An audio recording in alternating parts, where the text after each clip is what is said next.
ಉಗ್ರಪ್ಪ ಅವರು ಹೇಳಿದ್ರು ಬರ್ದಾದ್ರೆ ನಿಮ್ದೆಲ್ಲ ಏನ್ ಪರ್ಸೆಂಟ್ ಇದೆ ತಗೊಂಡ್ ಬನ್ನಿ ಅಂತ ಹೇಳಿದ್ದಾರೆ.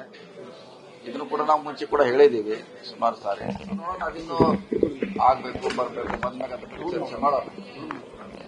ಸರ್, ಆಮೇಲೆ ಈ ಮುಖ್ಯಮಂತ್ರಿ ಬದಲಾವಣೆ ವಿಚಾರಗಳು ಒಂದು ದ್ವಂದ್ವ ನಿಲುವನ್ನ ಬಿಟ್ಟು ಸ್ಪಷ್ಟಪಡಿಸಬೇಕು ಅನ್ನೋ ಒಂದು ವಿಚಾರವನ್ನ ತಾವು ಕೂಡ ಹೇಳಿದ್ರು. ಹೌದೌದು.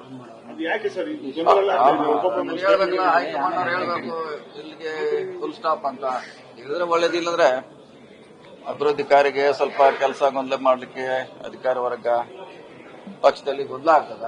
ಸೊ ಅದಕ್ಕೊಂದು ಫುಲ್ ಸ್ಟಾಪ್ ಆಗ್ಬೇಕು ಬೇಗ ಅಂತ ನಮ್ಮ ಅಭಿಪ್ರಾಯ. ಸರ್, ನಿನ್ನೆ ಹುಬ್ಬಳ್ಳಿಯಲ್ಲಿ ನಿಮ್ಮ ಪರವಾಗಿ ಒಂದಿಷ್ಟು ಘೋಷಣೆಗಳು ಹಾಕಿದೆ ಕಾರ್ಯಕರ್ತರು. ನೀವು ರೇಸಲ್ಲಿ ಇದ್ದೀರಾ? ಇಲ್ಲ, ಸುಮ್ಮನೆ ಘೋಷಣೆ ಮುಖ್ಯಮಂತ್ರಿ ಆಗ್ತಾರ ನೀವು? ಎಲ್ಲ ಕಡೆ ಕೇಳಿ ಬರ್ತಾ ನಾವು ಘೋಷಣೆ ಎಲ್ಲ ಕಡೆ ಎಲ್ಲರೂ ಕೂಗಿತಾರ. ಕೂಗಿದ ತಕ್ಷಣ ಸಿಎಂ ಆಗೋಲ್ಲ. ಅದು ಸ್ವಲ್ಪ ಘೋಷಣೆ ಅಷ್ಟೇ. ಯಾವ್ದು ಇಲ್ಲ ಸಾರಿ, ಅದ್ರ ಬಗ್ಗೆ ಈಗಾಗಲೇ ಸಾಕಷ್ಟು ಸರಿ ಸ್ಪಷ್ಟಪಡಿಸಿದೀವಿ. ಅದ್ರ ಬಗ್ಗೆ ಮತ್ತೆ ಹೇಳಲಿಕ್ಕೆ ನಾವು ಹೋಗೋಲ್ಲ.